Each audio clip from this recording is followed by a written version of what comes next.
Tapi kali ini kita mau belajar tentang konseling pranikah. Konseling pranikah itu penting. Kali ini kita akan belajar arti pernikahan. Topiknya adalah tidak ada keluarga yang sempurna. Parenting ini perlu diketahui oleh semua orang, bukan hanya orang tua. Belajarlah menjadi teman yang asik, yang ngobrol, yang menghargai.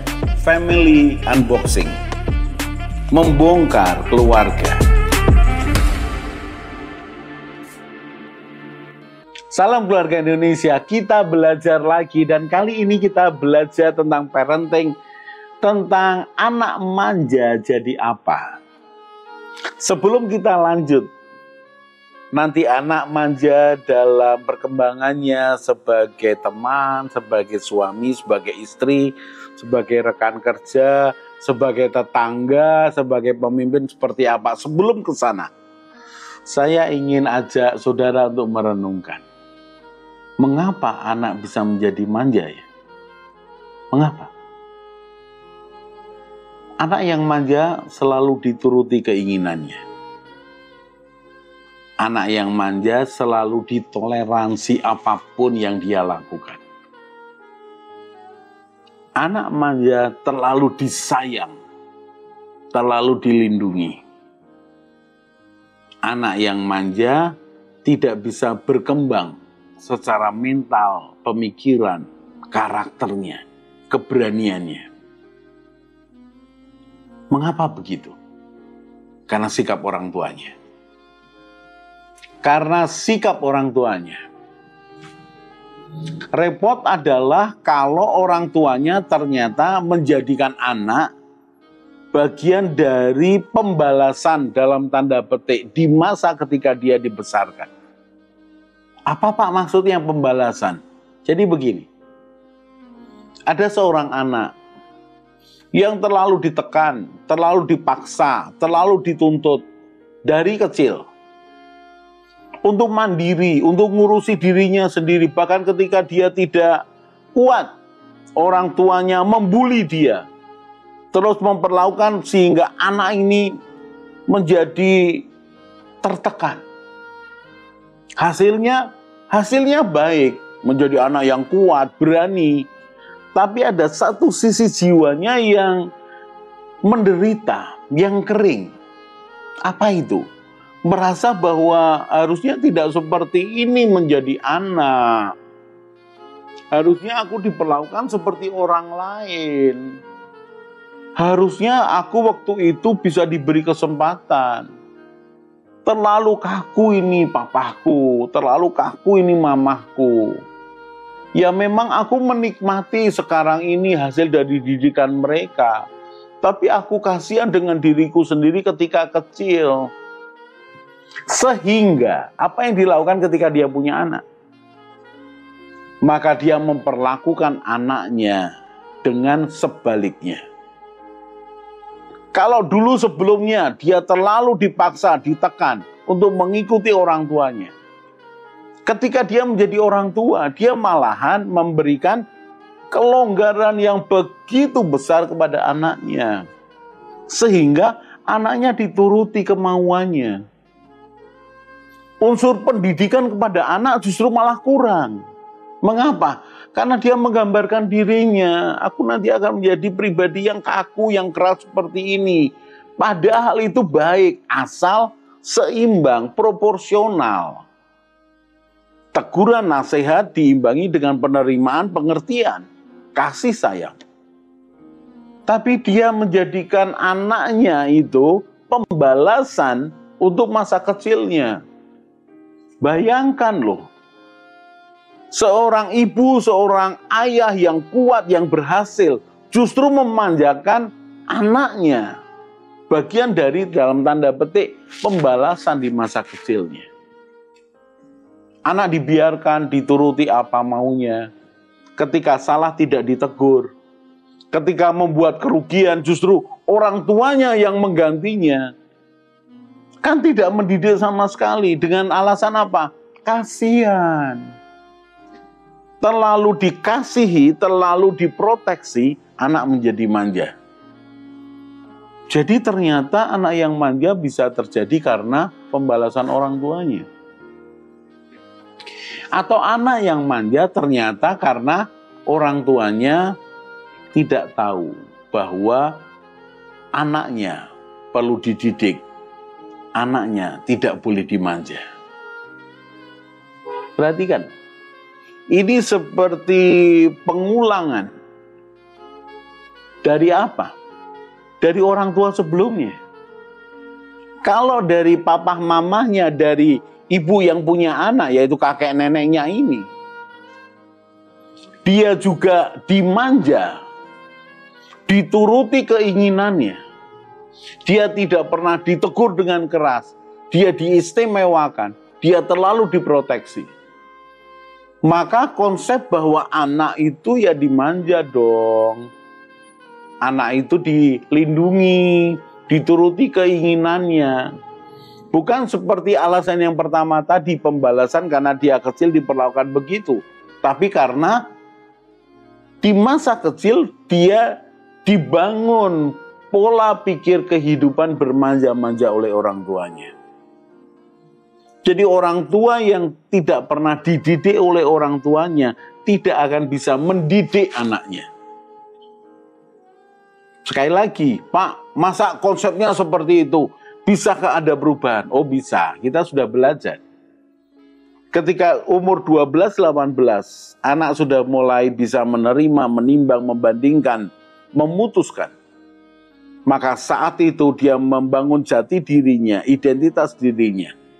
Dan dia bisa mulai menentukan hidupnya sendiri. Oh, dia bisa berubah. Mengapa? Karena dia memiliki yang namanya kesadaran. Kemudian ditambahi niat, ditambahi tekad, dia berubah. Tapi kalau orang tua yang dimanjakan oleh orang tua sebelumnya, sementara dia sudah punya anak-anak, dan dia tidak mengubah dirinya, dia tidak mendidiknya, menegurnya, maka dia akan menghasilkan anak yang manja berikutnya.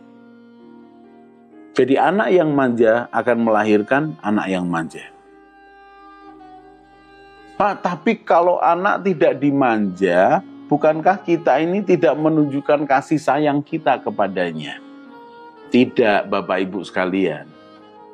Karena istilah dimanja ini kan disayang berlebihan, diproteksi berlebihan, menuntut haknya berlebihan. Tidak ada keseimbangan. Jadi istilahnya kalau saya katakan dari ketika segmen pertama, anak dimanja jadi apa? Manja itu wajar, normal, asal sesuai umur dan kondisinya. Tapi itu sesekali.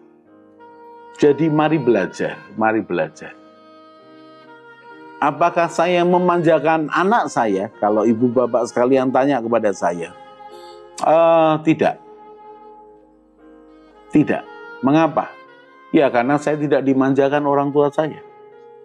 Apakah saya kemudian memaksa anak saya? Tidak juga. Saya belajar menjadi bapak yang baik, suami yang baik. Belajar sampai dengan hari ini. Sampai pernikahan 30 sekian tahun ini saya tetap belajar. Siapa tahu ada sesuatu yang saya harus pelajari dari anak saya, dari orang lain. Siapa tahu ada sesuatu yang baik yang saya pelajari dari kejadian tertentu dari anak saya atau bahkan dari cucu saya atau dari mantu saya. Saya tetap belajar. Jadi anak yang manja ini produk siapa? Produk orang tuanya. Pasti. Atau produk kakek neneknya kalau dia dititipkan kakek neneknya. Jadi anak yang manja produk siapa? Orang tua atau orang-orang yang mengasuhnya. Karena itu kalau engkau punya anak, engkau mencoba menegur, menyeimbangkan antara hak kewajiban, kasih sayang, disiplin, teguran, pemahaman. Hati-hati kalau anakmu itu engkau titipkan kepada orang tuamu atau mertuamu. Karena diperlukan yang namanya kesepakatan, apa yang boleh, apa yang tidak boleh. Diperlukan yang namanya pemahaman akan batasan.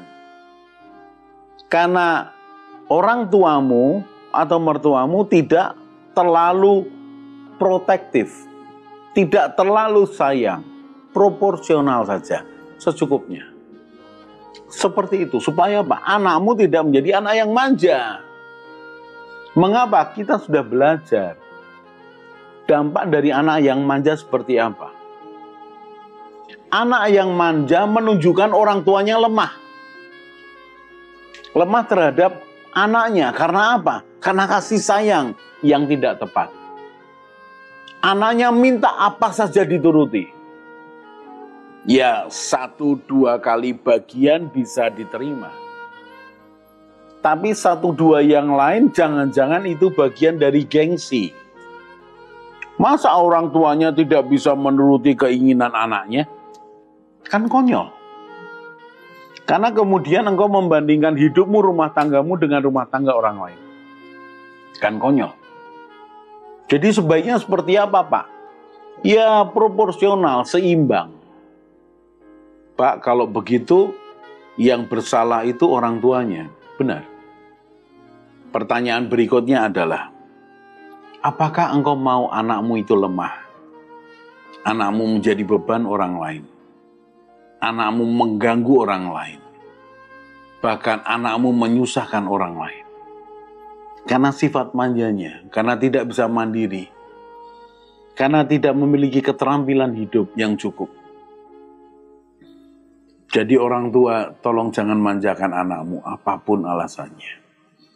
Kalau kalian mau anakmu itu kuat, sehat, mandiri di umur 24 atau 20 sekian, bisa dipercaya, bisa diandalkan, maka jangan manjakan anakmu. Mari belajar seimbang dari dua-duanya, dari papahnya, mamahnya, atau dari kakek neneknya. Maka anak kita akan menjadi pribadi yang kuat, yang bisa membangun hidupnya sendiri, dan bisa membantu orang lain. Kita akan lanjutkan di segmen berikutnya. Salam keluarga Indonesia. Mari bergabung dalam Keluarga Indonesia dengan cara subscribe channel ini. Di Keluarga Indonesia, kita akan belajar bersama tentang pranikah, pernikahan, keluarga, parenting, mertua menantu, dan juga family unboxing. Jadi jangan lupa share kepada teman dan keluarga dan juga subscribe.